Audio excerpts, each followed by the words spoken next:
সর্বপ্রথমে আল্লাহ রব্বুল আলমীর দরবারে কামনা করি, এই বিশ্ব ইজতেমা হচ্ছে, এই বিশ্ব ইজতেমার জন্য যারা দূর দূরান্ত থেকে আসছে, আল্লাহকে দোয়া চাই তারা সুন্দরভাবে এখানে আসুক, এসে দিনের কথা, শরীয়তের কথা, ইসলামের কথা, কোরআনের কথা শুনুক, আখেরি মুনাজাত করে প্রত্যেকে যেন সুন্দরভাবে বাড়ি পৌঁছাতে পারে। তার সাথে সাথে আমি বিশ্ব ইজতেমার যারা কমিটি ভাইদের বলবো, আপনারা কান খুলে রাখবেন, চারিদিকে লক্ষ্য রাখবেন, কারণ এই বিশ্ব ইজতেমাকে সামনে রেখে অরাজকতা না কোনো ঘটিয়ে দেওয়া হয়।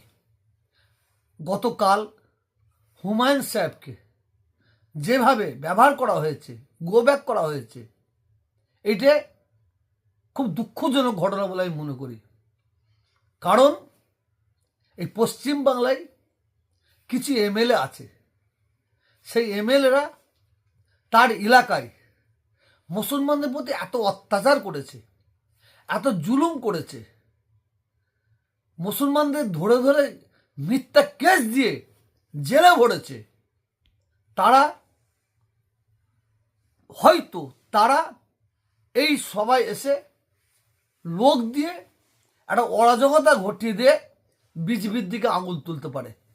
কারণ বিজেপির দিকে আঙুল তুলে দিয়ে তারা 2026-এ আবার মুসলিমদের ভোটটা আবার কাছে টানার জন্য এই ধরনের ঘটনা ঘটাতে পারে বলে আমি মনে করি।